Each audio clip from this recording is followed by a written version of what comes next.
반갑습니다. 감사합니다.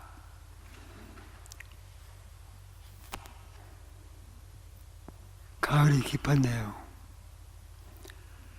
가을이 깊으면 겨울이 가까운 겁니다. 우리 한국 사람들은 겨울이 오면 옛날에 꼭 월동 준비를 했습니다. 겨울을 준비하기 위해서. 우리 큰딸, 작은딸이 지금은 다 시집가서 자식 낳고 삽니다만 그 애들이 대학생 때 일입니다. 우리 큰딸. 큰딸 대학생 때 어느 날 겨울인데 저쪽 방에 모여서 나는 서재 있는데 자기들끼리 재밌게 얘기를 나누는 거예요. 그런데 들리기를 너 월동 준비했니? 그러니까 웃으면서 난 아직 못했어. 너는? 난 벌써 했지. 난 그때 저것들이 김장도 안 하는 것들이 무슨 월동 준비를 주고받고 얘기를 할까. 그 딸 친구들이 가고 난 다음에 내가 딸에게 너 김장도 안 하면서 무슨 놈 월동 준비 얘기를 주고받아 그랬더니 나한테 얘기가 아빠는 그것도 몰라? 애인이 생겼냐는 얘기야. 그 당시 여대생들 주고받는 얘기입니다. 애인이 생겼으면 월동준비가 된 거랍니다. 애인이 없으면 월동준비가 안 된 거예요. 이 말이 내 가슴을 깊이 파고든 겁니다. 넌 월동준비 됐어?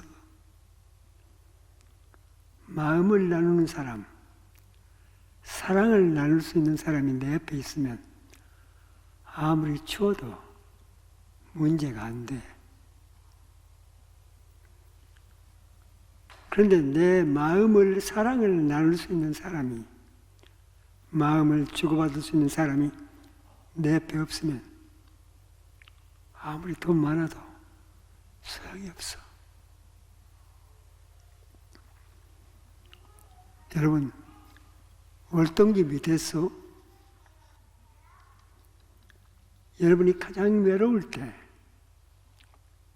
이 겨울 전에 가을은 우리를 유별나게 외롭게 만듭니다.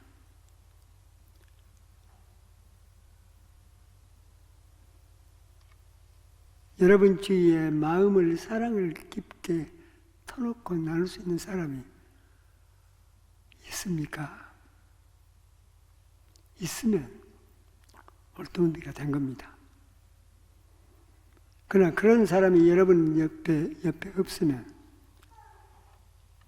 월동준비가 안 된 겁니다.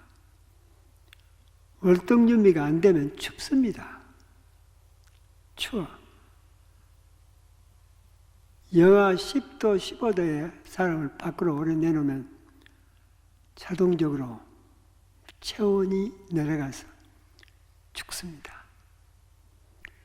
여러분, 겨울에 얼어 죽는 걸 우리는 뭐라고 부릅니까? 동사한다고 합니다. 동사.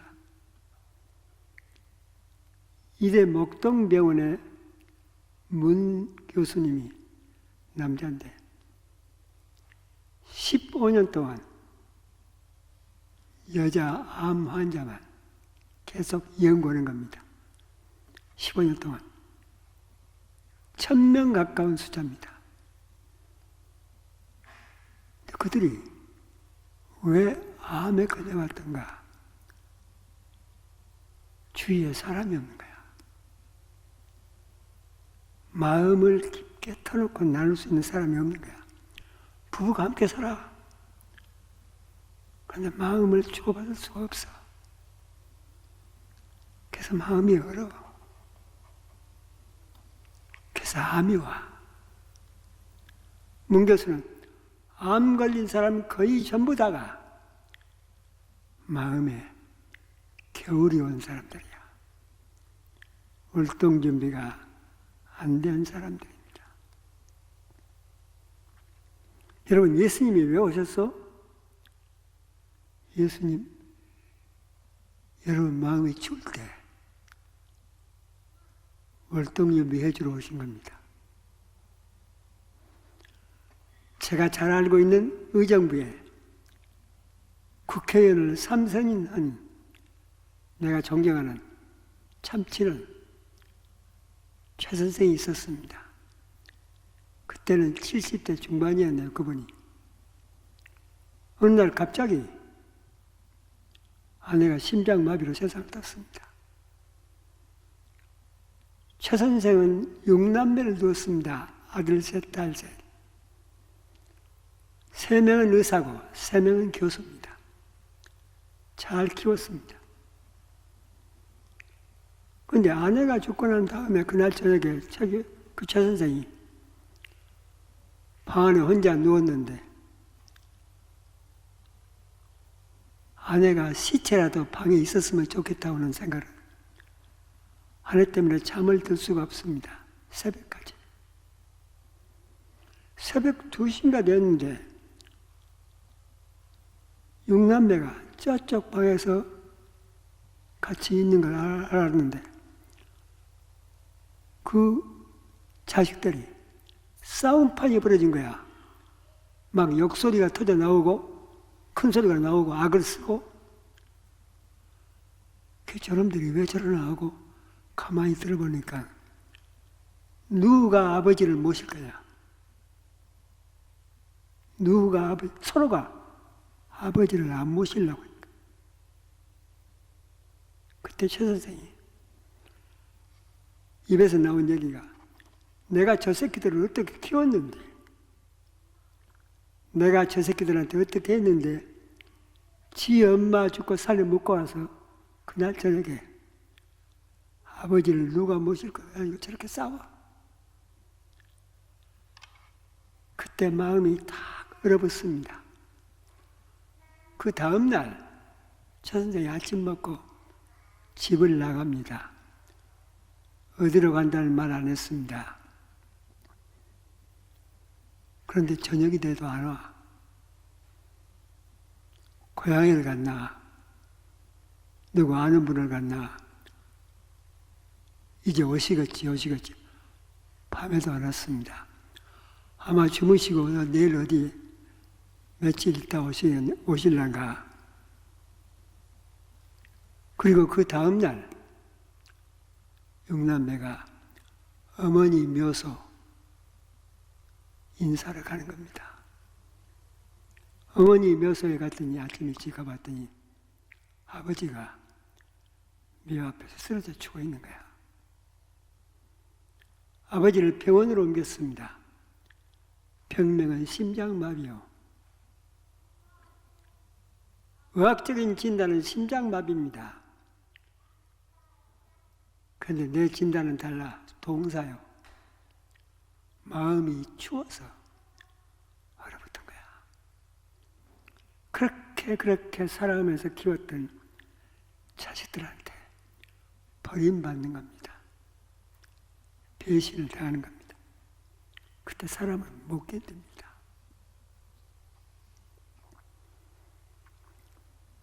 부부가 함께 살다가 아내가 남편을 몰라. 남편이 아내를 몰라해. 그래도 문제가 생깁니다. 마음에.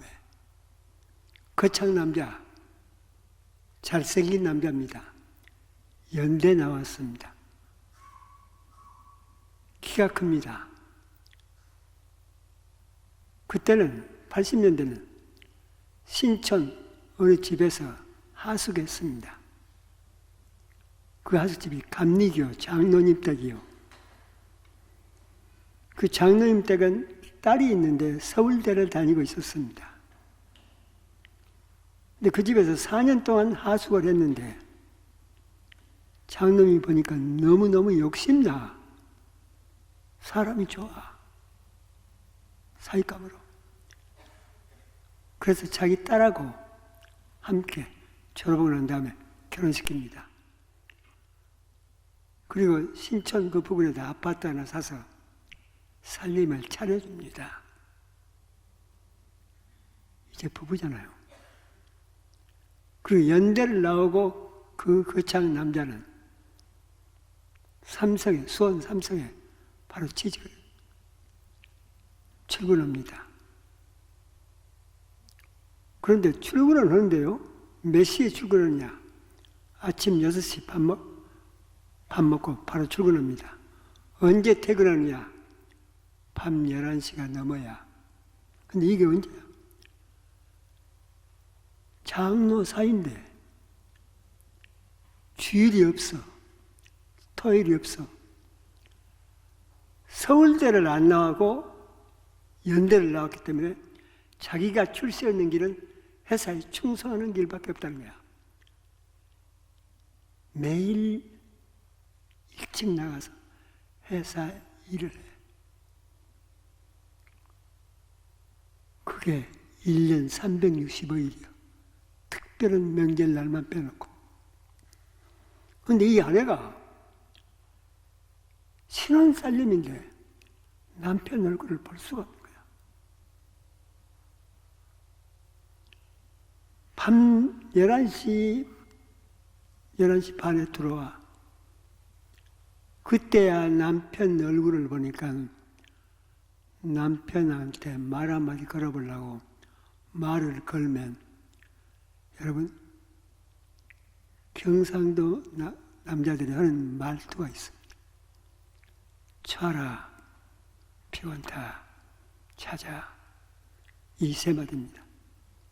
말 한마디 걸어보려면 그다음 며칠 만에, 한 달 만에 말 한마디 걸어보려면 딱 나오는 얘기가 쳐라, 피곤타, 찾아. 그러면서도 애를 낳습니다. 2명을. 그렇게 세월이 흘러갑니다. 11년째가 됩니다. 그런데 이 아내가 빼짝빼짝 말라가. 아침 그러면서도 꼭 일어나서 6시에 남편 밥 먹고 출근하도록 꼭 밥을 해. 밥상에 앉아있는 아내를 보니까, 밥 먹으면서 보니까 빼짝 말라 있어. 그때 이 남편이 왜 그렇게 빼짝 말라 있는가 하고 그랬더니 요즘엔 밥을 못 먹겠어. 밥맛이 안 나. 그럼 몸무게가 줄어들어. 이 거창 남자의 작은 아버지가 영동 세브란스 내과 과장입니다. 그래서 상식을 알아. 몸무게가 줄어들어. 빼짝 말라. 식욕이 떨어져. 그건 암 시작이라는 거야. 회사에 출근해가지고 영동 세브란스 자기 숙부한테 아내가 밥맛이 뚝 떨어지고 몸무게가 확 줄어든다고. 그러니까 그건 암이 시작될 때 생기는 증상인데 내일 데리고 오라고. 내일 아침 일찍 데리고 오라고. 11년 만에 이 남자가 처음으로 회사에 늦게 출근합니다.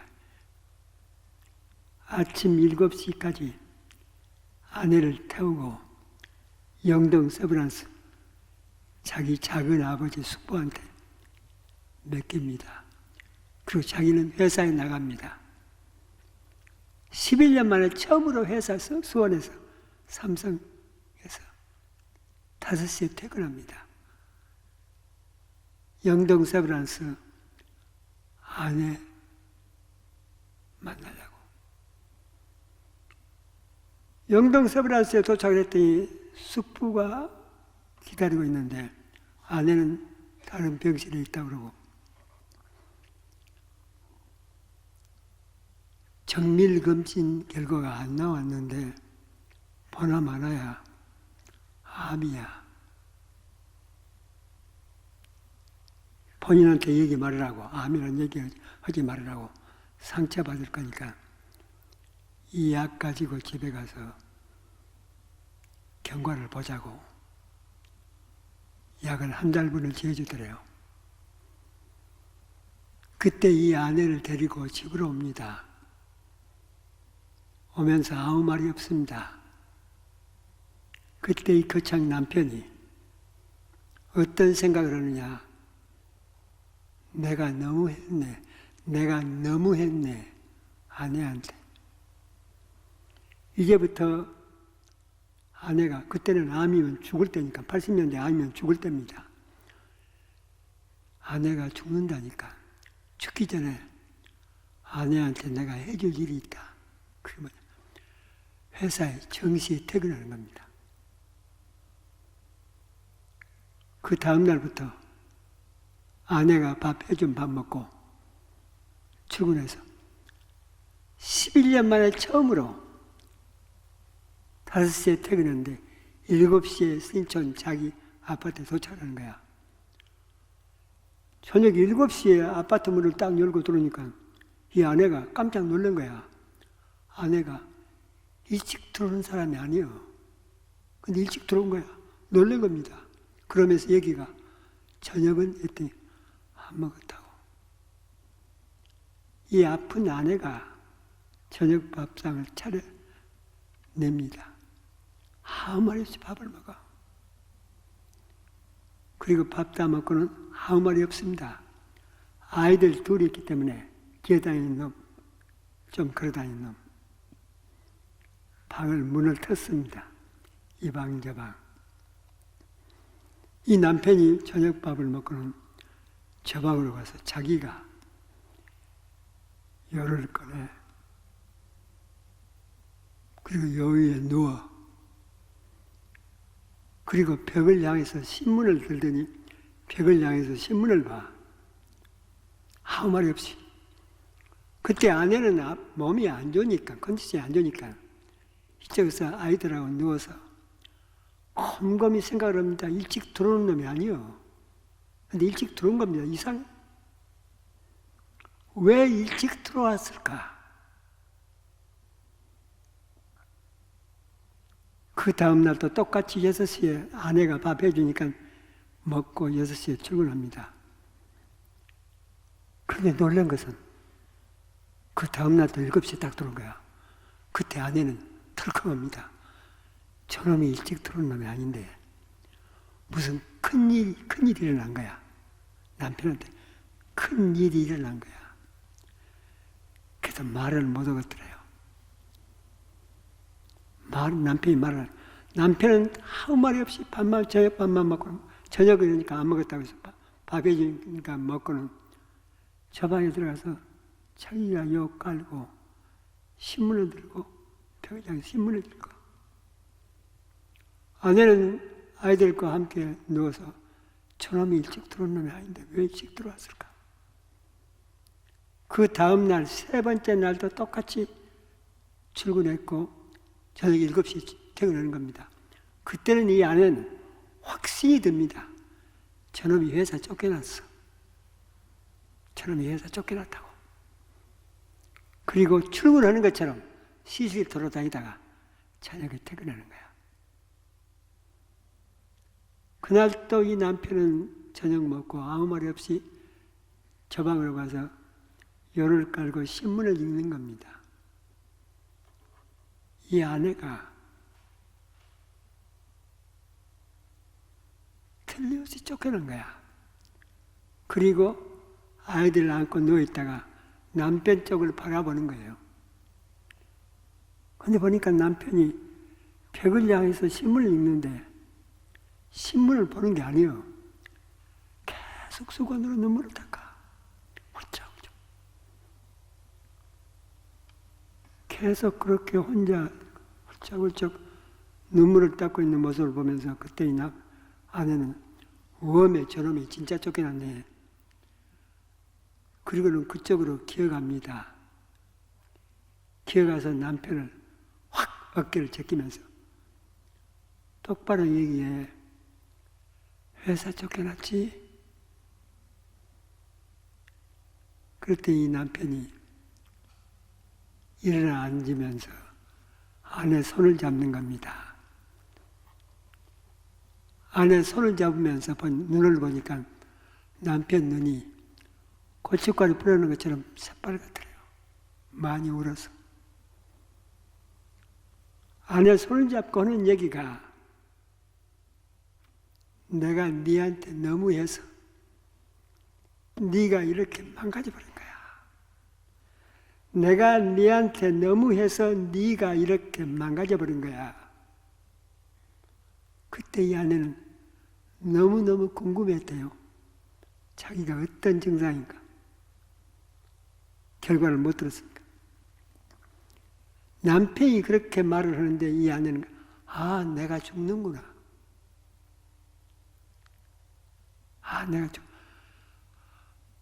내가 죽는구나 하면서 딱 힘이 쫙 빠지는데 남편 생각이 안 돼. 저 새끼들 어떻게 할 것인가. 힘이 쭉 빠지니까 일어설 수가 없더래요. 그래서 기어갔대요. 아이들 끌어잡고 누워버립니다. 그렇게 누워있는데 아내는, 이 남편은 그렇게 해놓고는 또 누워서 혼자 훌쩍훌쩍 배고냐고 있어. 얼마 동안을 그렇게 우느냐, 이 남편. 꼭 회사는 출근해.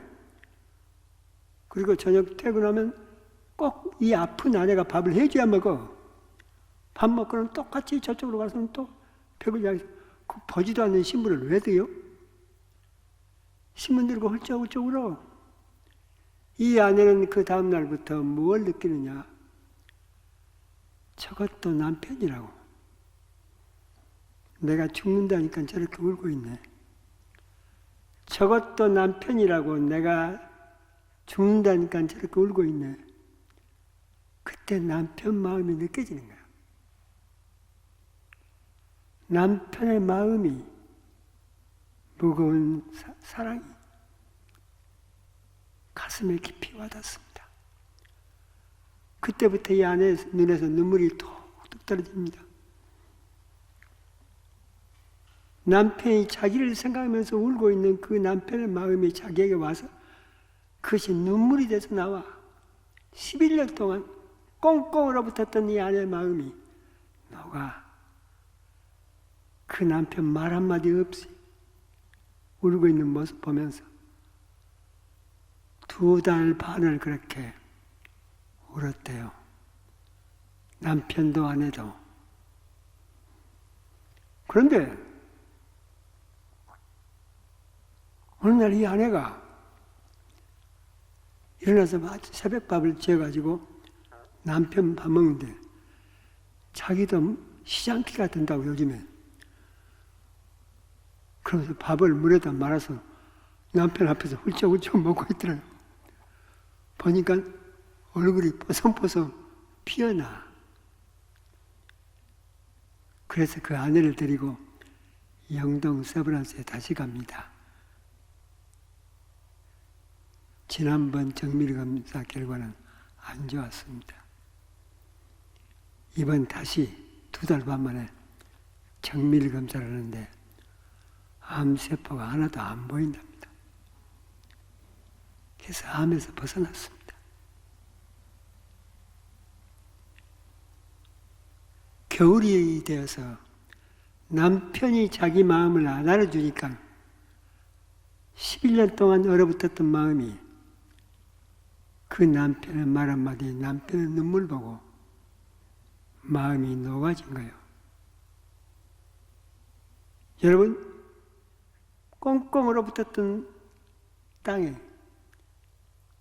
봄이 되면 녹습니다. 땅이 녹아. 녹으면 뭐가? 싹이 돋아올라. 그게 생명이야. 사람도 똑같아. 우리 몸 꽁꽁 얼어붙어. 그것이 암이 돼. 근데 사랑을 받아. 외로움에서 벗어나. 내 마음을 알아주는 사람이 내 옆에 있다.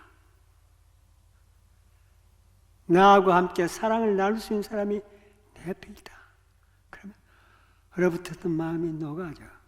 그러면 녹아지는 것으로 끝나는 게 아니라 거기서 생명의 싹이 올라와. 여러분,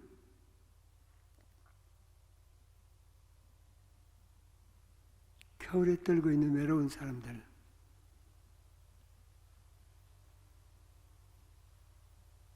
예수는 이들을 살리기 위해서 오신 겁니다. 예수님은 이렇게 외로운 사람들, 베데스다 연못가에 가면 38년 된 환자가 있어. 예수님이 그 환자한테 찾아갑니다. 그러면서 네 소원이 뭐냐? 낫기를 원합니다. 낫고자 합니다.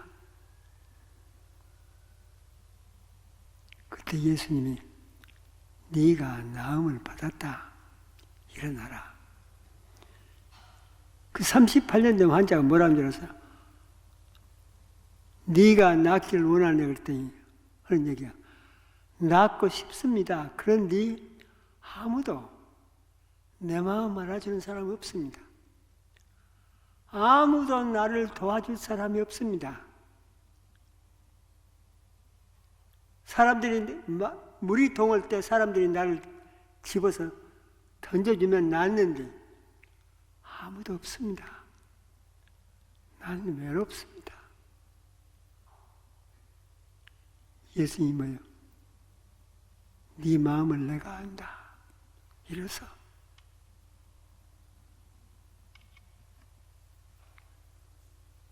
여러분, 이 10월이 되면 생각나는 한 장면이 있습니다.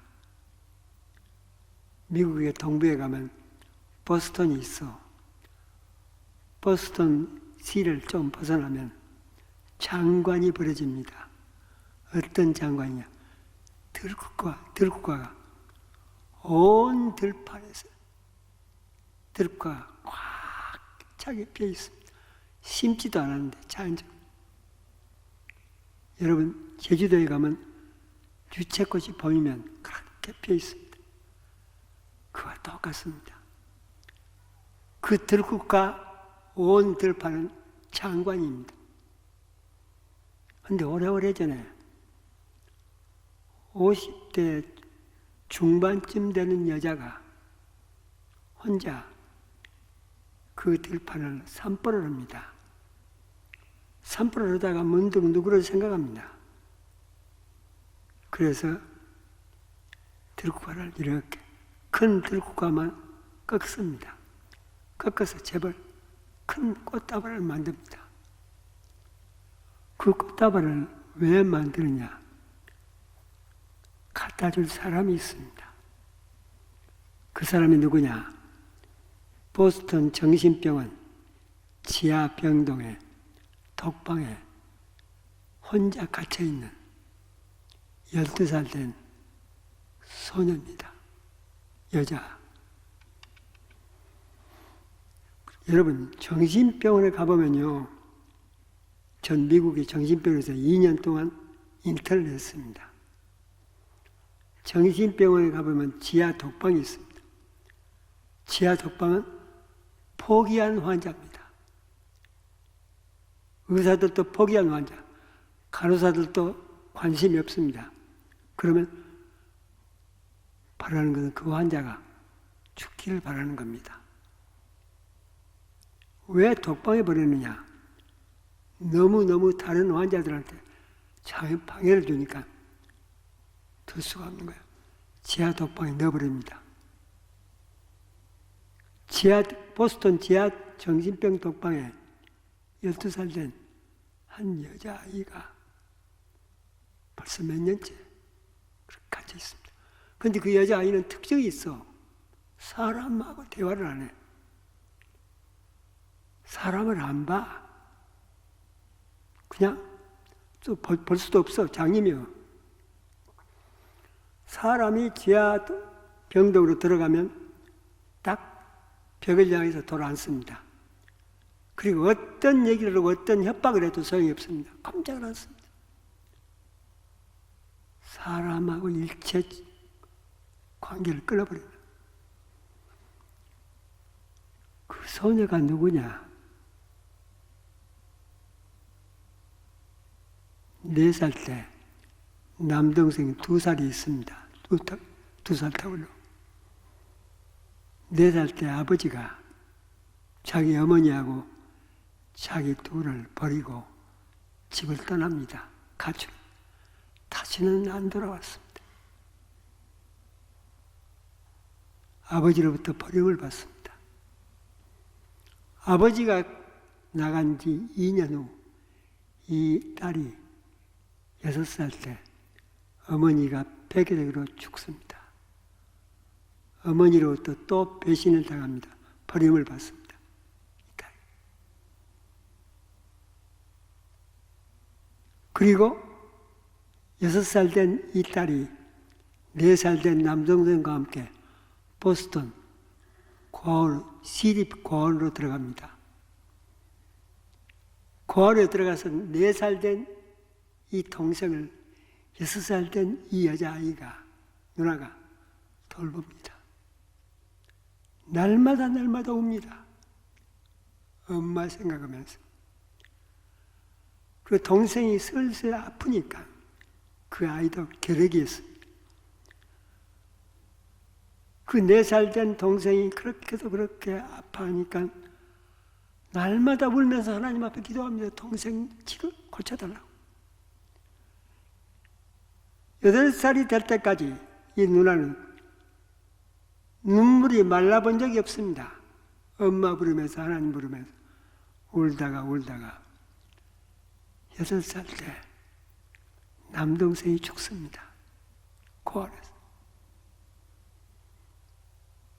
아버지로부터 버림받았습니다. 어머니로부터 버림받습니다. 동생으로부터 버림받습니다. 그보다 더 큰 것은 그렇게 기도했는데 하나님이 동생을 버렸습니다. 하나님으로부터 버림받습니다. 이 아이는. 그리고 눈이 멉니다. 그때 눈이 멀고 정신 발작 일어납니다. 그래서 정신병원으로 들어갑니다. 정신병원 들어가면서 발작이 너무 심하니까 지하 독방에 들어갑니다. 아무도 돌보지 않습니다. 그냥 놔둡니다. 12살이 다 돼갑니다. 그 외로운 아이가, 그렇게 추운 아이가 죽지 않고 지하 독방에 있는데 그 아이를 포기하지 않는 한 여자가 있습니다. 그게 보스턴 병원에 간호사로 있다가 은퇴한 로라. 로라가 이 10월 딱 이 무렵에 그 들판 산보다가 그 독방의 아이가 생각나서 꽃다발을 만듭니다. 이미 로라는 그 지하 독방 아이를 언제부터냐? 이미 9개월 전부터 매일 찾아갑니다. 매일 찾아갑니다. 절대 안 만나줍니다. 말을 안 씁니다. 벽의자에서 돌아앉아버리고. 그러면 그 아이 뒤에서 혼자 중얼거립니다. 오늘은 버스를 탔는데 어떤 사람들이 탔더라. 누구는 옷을 아름답게 입었더라. 오늘은 구름이 끼었고 오늘은 비가 왔고 오늘은 어떤 일이 신문에 났고 그저 그런 얘기를 1시간이고 2시간이고 하다가 옵니다. 매일매일. 미국 정신병원에 가보면 이렇게 정성을 쏟은 사람들이 있습니다. 거의 9개월째요. 9개월째 되는 좀 지난 그날 산보다가 꽃 들국화를 보니까 그 아이가 생각이 나서 꽃다발을 만들어가지고 그날도 똑같이 그 병원에 갑니다. 그리고 그 아이 앞에다가 꽃다발을 이렇게 들이밉니다. 오늘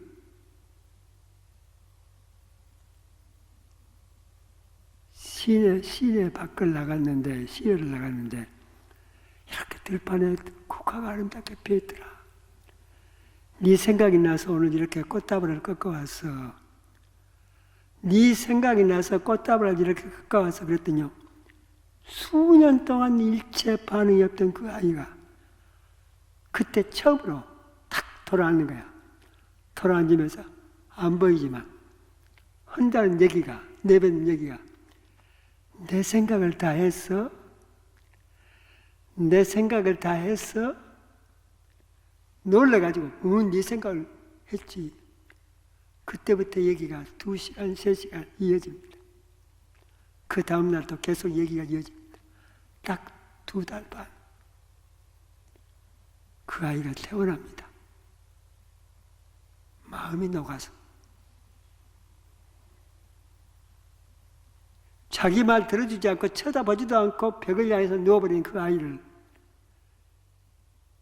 한 번도 포기하지 않고 10개월 이상을 찾아간, 11개월을 찾아간 그가 누굴까요? 예수 아니요? 예수님 아니면 그럴 수 없습니다. 예수님은 이런 사람을 찾아다닙니다. 사람으로 변신해서. 그가 바로 로라요, 간호사였습니다. 태어나니까 정신병원에서 안 있고 이제는 어디로 갔냐? 안 보이니까 맹아원으로 들어갑니다. 맹아원 학생이 됩니다. 그때부터 공부를 배웁니다. 21살 때 졸업합니다. 맹아원 학교를.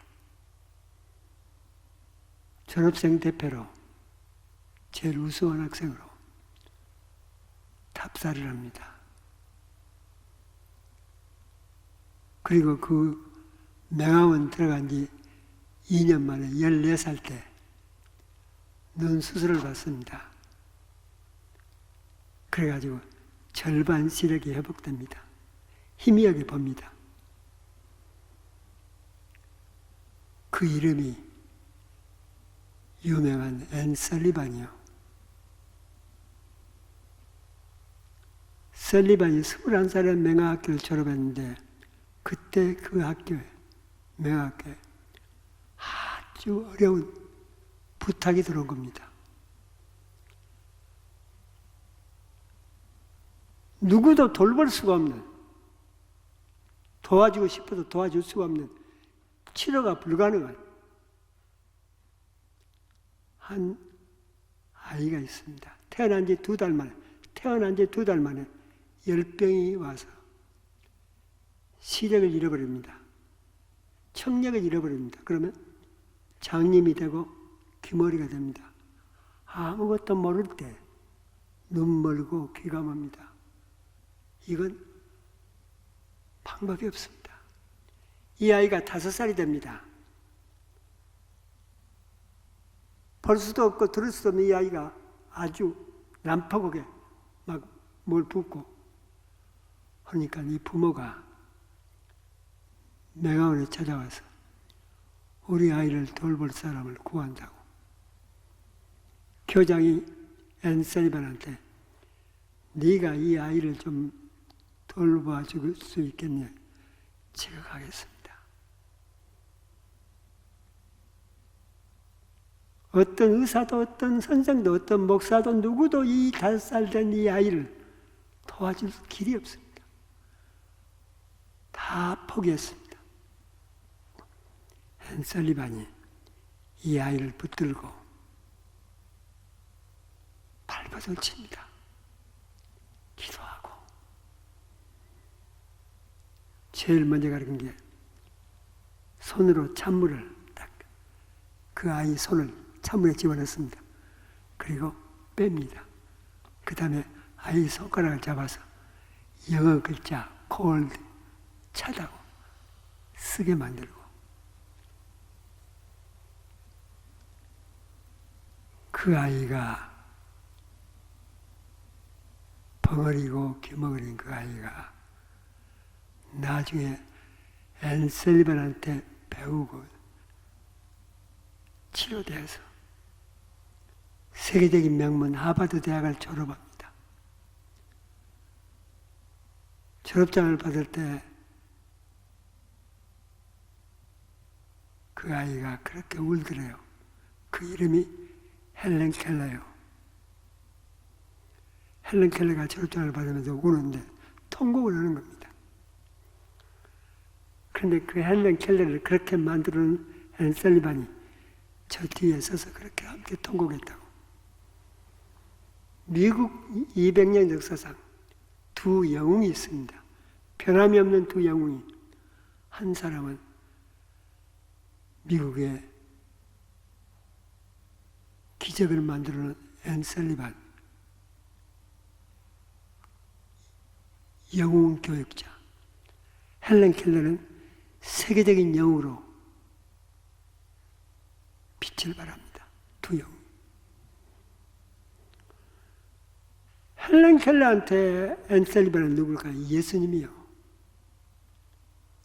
앤 셀리번을 그렇게 만든 사람이 누구냐? 죽을 수밖에 없던 사람. 로라요. 포기하지 않는 사람. 끝없이 사랑을 베풀 수 있는 사람. 예수님의 사랑을 가지고 다가가는 사람. 그러면 사람은 달라집니다. 죽을 사람이 살아납니다. 여러분, 2000년 전에요, 로마 감옥이 있었습니다. 로마 감옥에는 사형수가 한 남자가 있었습니다. 그 사형수가 편지를 썼습니다. 누구한테 보낼 편지를 쓰고 있습니다. 그 편지를 읽어보면 피눈물이 나는 편지입니다. 어떤 편지냐? 난 외로워서 못 살겠어.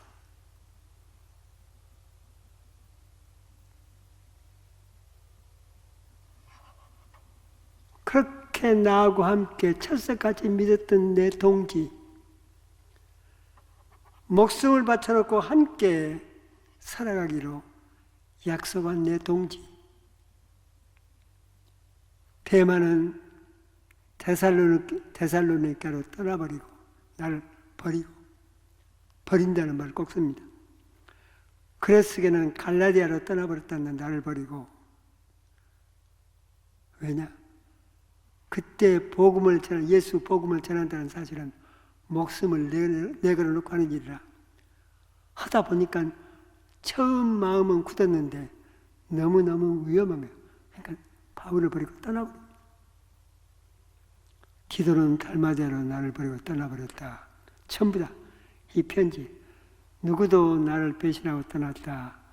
누구도 나를 배신하고 떠났다. 그리고 어느 장면에는 어떤 글이 나오느냐. 구리 기술자, 구리를 다루는 기술자 알렉산더 그 새끼는, 그 얘기입니다. 알렉산더 그 새끼는 천벌을 받을 거야. 내가 벌을 안 줘도 하나님이 꼭 그놈만은 벌을 줄 거야. 그놈이 나한테 너무했어. 나를 괴롭혔어. 너도 오면 절대 그놈은 상대하지 마라. 이게 바울 얘기입니다. 우리 성경의 거의 신약을 절반 이상을 쓴 바울이 외로움을 표현한 글입니다. 사람이 나를 떠나는 데는 난 못 살겠어. 너무 힘들어. 그런데 이 바울의 마음을 너만 오면 내 마음이 힘이 될 것 같아. 그래서 21절을 읽으면 어떤 말이 나오냐. 겨울이 오기 전에 빨리 와. 겨울이 오기 전에 빨리 와. 바울한테는 다 겨울입니다. 사형수입니다. 언제 죽을지 모릅니다. 감옥입니다. 다 겨울이요. 근데 바울한테 그보다도 더 아픈 것은 뭐냐? 자기를 만났던 수없이 많은 사람들이 재판을 받을 때, 사형 판결 받을 때, 그때 로마법에는 한 사람이 재판을 받을 때 뒤에 응원자가 많이 나타나면 형이 감량이 됐대요. 형이 조금씩 감량이 돼요. 바울이 오늘 편지를 쓰는데, 내가 재판을 받을 때 한 사람도 다 나를 떠나버리고 한 사람도 없더라. 나 혼자 재판을 받았다. 겨울이 오기 전에 디모데야, 빨리 와. 여러분, 내 마음을 알아주는 한 사람, 여러분 어디에 있나요? 여러분 마음을 알아줄 한 사람.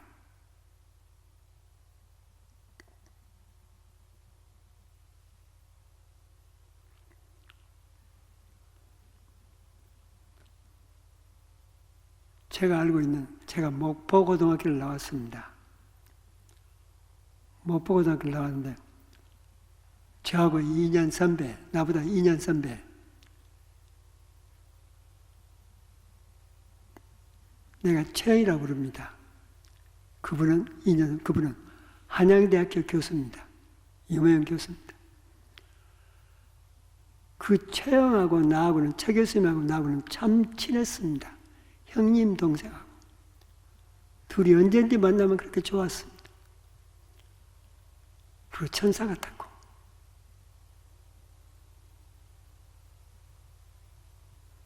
제가 여의도에요, 순복음 강의를 많이 나갔습니다. 여의도 80년대 조영기 목사님이 당회장이고, 조영기 목사님 밑으로 부교육자만 900명이요. 부교육자만 900명이요. 그 부교육자 900명을 내가 거의 한 7년 동안 다니면서 교육을 했습니다. 모아놓고. 어느 날 부교육자들 모아놓고 강의를 다 끝냈는데 여의도 교구를 담당하는 한 목사님이 저를 찾아왔습니다.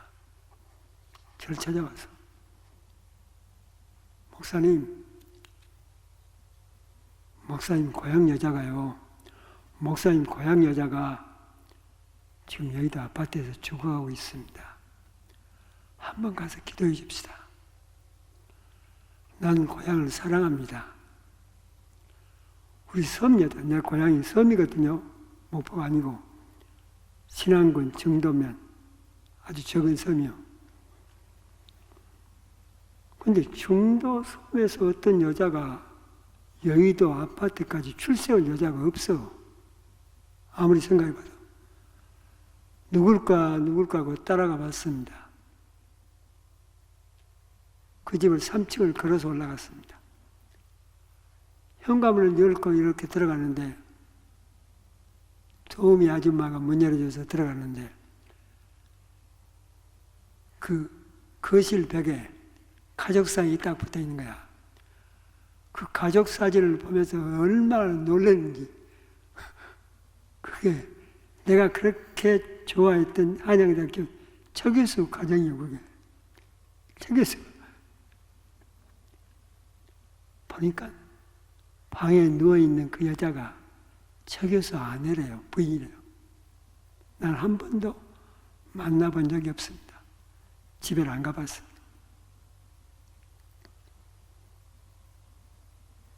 그런데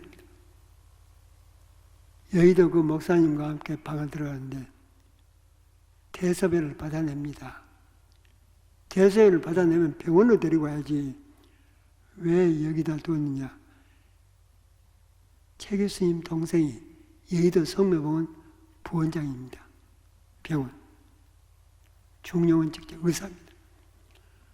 환자는 죽을 때 집에서 죽어야 된대요. 그 집에다 놓고 간호사를 보내줍니다. 대소변을 받아내고 다른 도움이 가죠. 난 최 교수님하고 치료단 얘기를 안 했습니다. 얘기를 들어보려고. 가서 가만히 기도하고 얘기를 나누는데 최 교수님하고 24년 살았대요. 최 교수님하고 24년 살았대요. 24년 동안 최 교수님한테 무지하게 당했대요. 그렇게 말로 폭력을 가해. 24년 동안 한 번도 남편한테 말을 크게 해본 적이 없대요. 남편 말에 대답하면 말이 많다고 큰 소리를 치면서 꼼짝 못하게 하고 그래서 아무 말을 못하는 거예요. 남편만 만나면 마음이 얼어붙어 버려요. 내가 보니까 이 환자는 죽는구나. 그렇게 밖에서는 천사 같은 그 남편이 왜 아내한테는 그렇게도 지독하게 악했을까?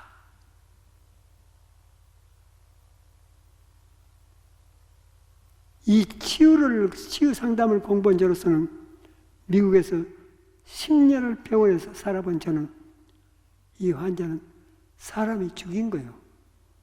남편 최 교수가 죽인 거예요. 기도만 하고는 그냥 나왔습니다.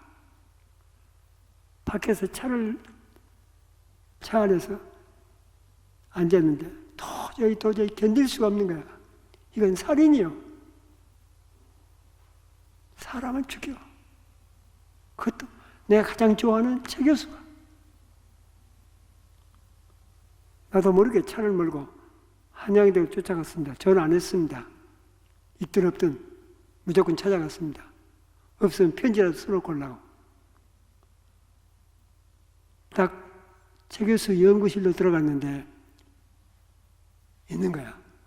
내가 들어서니까 깜짝 놀래. 반갑고 좋아서. 나 앉으니까 차를 끌어대요. 최영, 사람을 죽이는 방법이 두 가지가 있어. 칼로 찔러 죽이는 거예요. 총으로 쏴 죽이는 거예요. 아니면 내가 사랑을 해야 할 사람한테 사랑 안 해버려. 관심 끊어버려. 그러면 똑같이 죽어요. 그러니까 최 교수가 지금 무슨 영문을 모르고 최 교수는 아니 웬 뚱딴지 같은 얘기를 해. 그때 내가 최영, 내가 오늘 최영 집에 갔다 왔어. 형수를 내가 만났어. 근데 죽어.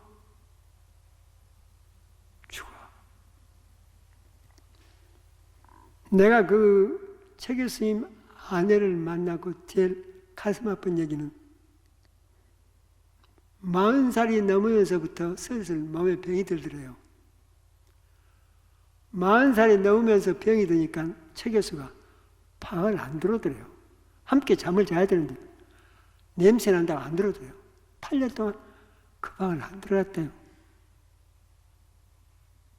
그러면서 할 말이 꼭 있으면 아이들 문제가 있으면 방문 열고 고개 들이밀고 얘기한대요. 그 아내가 그 얘기를 하면서 눈에 살기를 띄요. 그놈이 그랬다고. 걔 내가 최 교수를 앞에다 놓고 최영, 나도 모르게 울먹거리면서 마누라한테 냄새 난다고 8년 동안 마누라 방을 안 들어가? 그러면 살 여자 하나도 없어, 대한민국에. 8년을 마누라를 안 들어가. 그럼 누가 살아? 100% 그 안에 죽어. 그랬더니 최 교수가 내 손을 덥적 잡더니 그 사람 나한테 시집 와서 고생 많이 했어. 고생 많이 한 줄 아세요.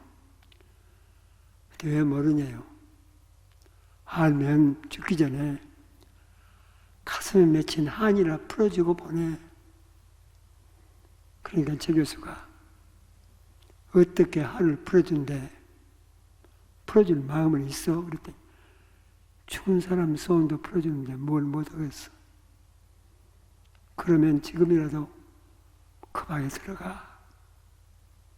들어가서 지금까지 가슴에 맺힌 거 다 얘기하도록 해.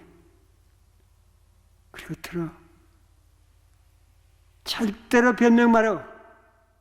어떤 얘기를 해도 대답하지 말어. 그냥 들어. 하루고 이틀이고 한 달이고 계속 들어. 그래야 한이 풀려. 그래야 눈 감을 때도 제대로 감고 죽어. 그러니까 그렇게 하겠대요. 최 교수가 그날 마누라 방을 들어갑니다. 8년 만에. 들어가서 옆에 딱 앉는데 뼈만 남았더래요. 그야말로 시체야.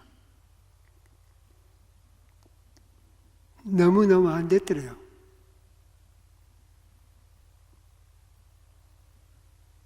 아내한테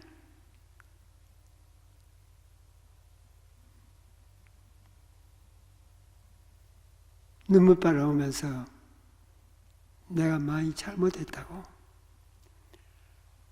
당신 가슴에 제일 맺힌 거, 제일 가슴에 잊을 수가 없는, 잊혀질 수가 없는 제일 가슴에 맺힌 거 어떤 거냐고 얘기해 주라고, 얘기해 보라고 했더니 결혼식 다음 날 남편한테 당했던 거.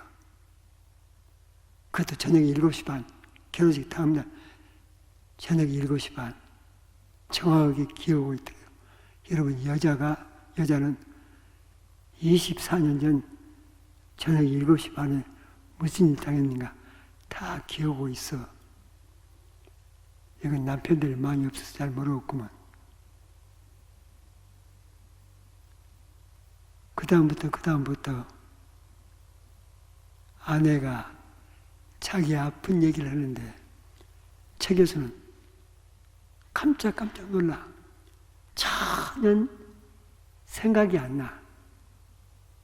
기억이 안 나. 왜? 최 교수는 그냥 하는 얘기야. 그게 자기요. 자기 아버지도 그랬고 자기 할아버지도 그랬어. 무슨 얘기를 해도 그냥 톡톡 암탉 울면 집안이 망해. 그런 소리. 그냥 하는 얘기요. 크게 마음에 화가 나서 하는 얘기야. 그냥 하는 얘기요. 근데 아내는 그게 그렇게 상처가 됐던 겁니다.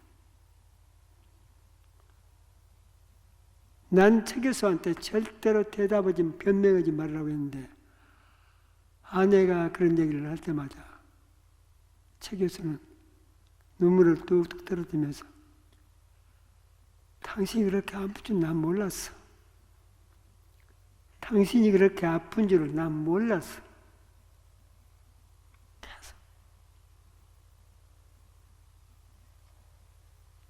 그렇게 3일이 지나고 4일이 지나갑니다. 열흘이 지나가니까 다 끝나더래요. 책에서 그때부터 그 방을 안 나옵니다.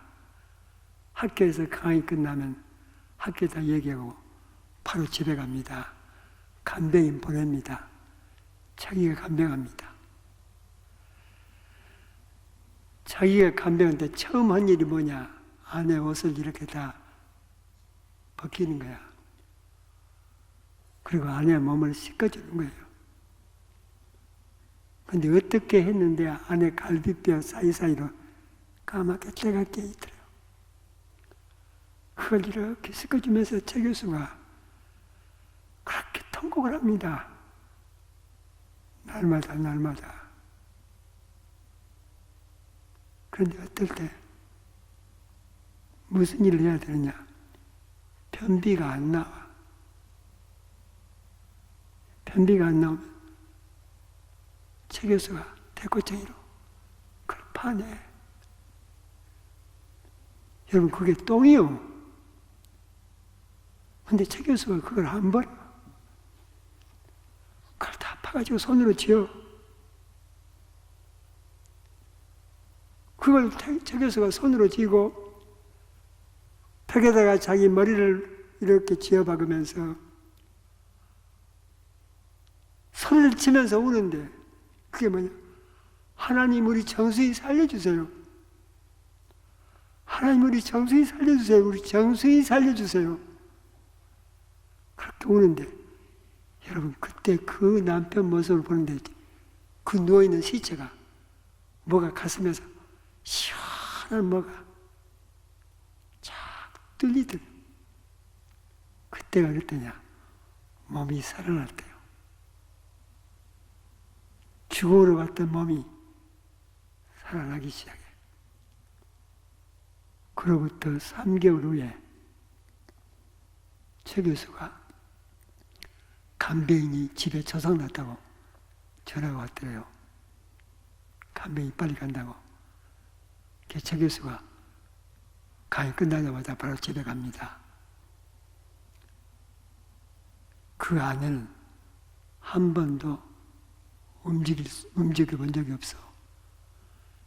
최 교수가 급하게 집을 갔는데 아내가 화장실에서 기어서 나와. 이건 자기가 화장실에 기어서 들어갔다는 얘기요. 그 일을 보고 나오는 거야. 이게 기적이요. 그로부터 3주 후에 일어서 벽을 잡고 두 손으로 돌아. 그리고 6개월 후에 걸어서 시장을 나가. 가벼운 것만 사와. 김정순 권사님 나이가 85이요. 금년에. 여의도 순복음 가면 80대 여자 권사들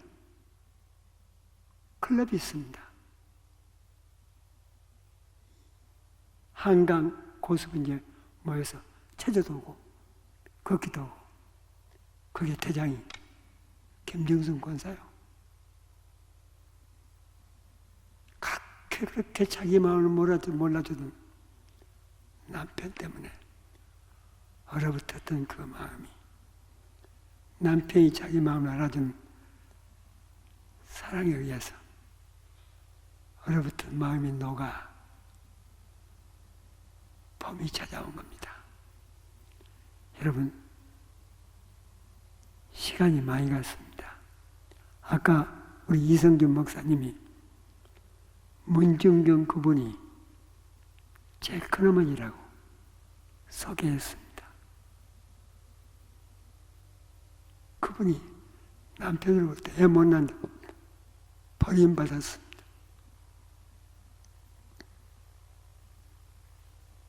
여러분 옛날에는요 여자가 버림받으면 사람이 아니요. 남자들이 아무라도 데려다가 하룻밤 자도 그게 탈이 아니요. 문제가 안 됐습니다. 해방 전에는 그게 문제가 안 됐습니다. 왜냐? 애를 못 낳고 소방 맞은 여자는 사람이 아니니까. 그래서 여자는 많이 자살을 했습니다. 친정에서도 자기를 사람으로 안 보고 시갓집에서는 견딜 수가 없고 문중교 그분이 그랬습니다. 그래서 죽으러 간 거죠. 우리 고향 섬에서 바다에 빠져 죽으면 시체가 친정으로 밀리든가 건너편 친정으로 밀리든가 우리 섬으로 밀리든가 그것도 못할 일이요. 죽으려면 목포로 나가서 바다에 죽으면 몰라. 옛날에는 그게 죽으러 나간 거예요. 죽으러 바다에 밤에 나가다가 뭘 보느냐? 큰 거물이 하나 있어. 큰 거물이 하나 있는데 그 거물에서 수백 명이 모여가지고 막 노래를 불러 박수를 치면서 문진경은 교회를 몰라. 그때 예수만 들어본 적이 없어. 예수. 수백 명이 모여서 박수를 치면서 노래를 부르는데 그때 문진경 그분이 나는 죽으러 가는데 저 사람들은 뭐가 좋아서 저럴까? 그 자기 몸이 그게 끌리더래요. 뭐가 자기를 끌고 가는 것 같다. 가서 보니까 완성이 안 된 교회 건물이야. 문을 가마떼기로 쳤더라니까. 앞에 들어가는 문도 가마떼기로 쳤더래요. 가마떼기를 들치고 자기는 죽으러 갈 거니까 구경한다고 가만히 고개를 들이밀었더니 정말 200~300명이 가마떼기 잠대 깔고 앉아서 박수를 치면서 그게 교회였습니다. 그 찬송이 끝나고 난 다음에 어떤 사람이 앞에 딱 나오더니 이런 책을 읽더래요. 이 책이 무슨 책이요? 성경책이요. 그때 그 집회를 부흥회를 인도했던 분이 이성복 목사요. 옛날 유명한 분이요. 사람이 키가 작아. 근데 잘생겼어. 근데 그 목성이 얼마나 좋은 거니. 사람이 꿀꺽 넘어가. 이성복 목사님이 소리를 치면요. 요즘 마이크 있는 저리 가라요. 이성복 목사님이 딱 성경을 어느 구절을 읽고 나더니 문중경은 그 성경이 뭔지 모르죠.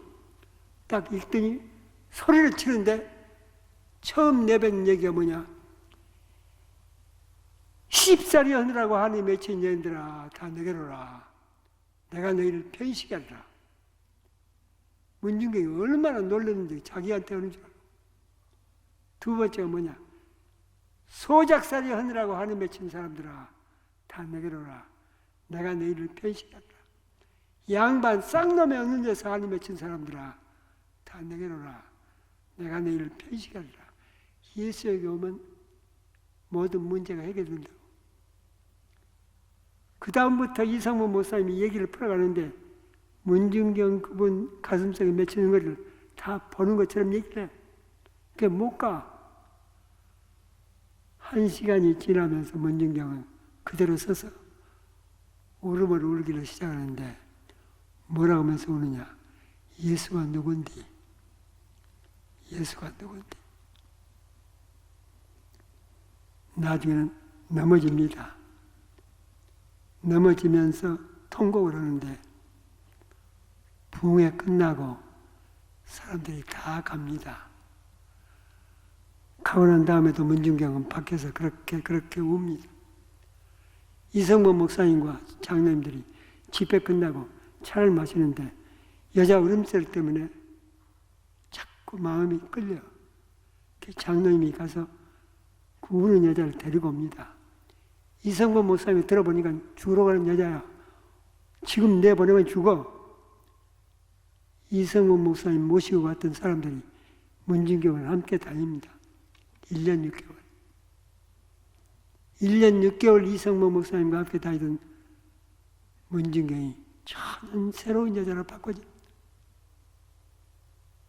놀라운 여자로 변신합니다. 버림받은 우리 섬으로 다시 들어옵니다. 그리고 이웃섬 또 이웃섬으로 돌아다니면서 복음을 전합니다. 혁명이 일어납니다.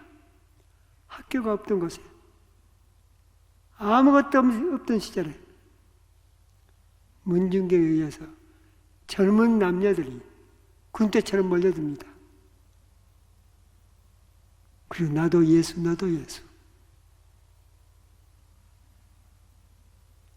그때 문중을 따라다니던 그 아이들, 나이가 제일 많은 아이, 남자아이, 그가 누구냐? 대학생 선교회 총재 김준건 목사. 그보다 한 5살, 6살 밑에 똘마니 문중경 따라다니는 중앙선교회 이만신 그 유명한 목사. 그때 초등학교 우리 5학년 때 우리도 따라다니다. 문중경 전도사님이 6.25 때 공산군에 의해서 죽습니다. 순교를 당합니다. 순교 당하고 난 다음에 문중경을 그때 직접 따라다녔던 사람들 가운데 목사만 68명 나옵니다. 대학 총장이 2명 나옵니다.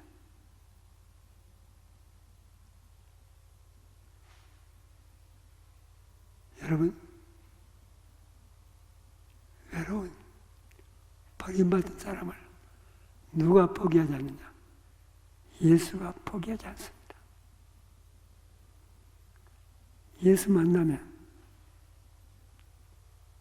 외로운 내 마음, 얼어붙은 내 마음에 다시 봄이 옵니다. 기도합시다. 하나님 감사합니다. 새생명교회 교인들 이렇게 좋을 수가 없습니다. 긴 시간 얘기하는데 눈 하나 깜짝하지 않고 앉아있는 이 모습들, 이 마음을 주님께서 이 시간 오시어서 꼭 붙드시옵소서. 축복하옵소서. 예수님 이름으로 기도합니다. 아멘.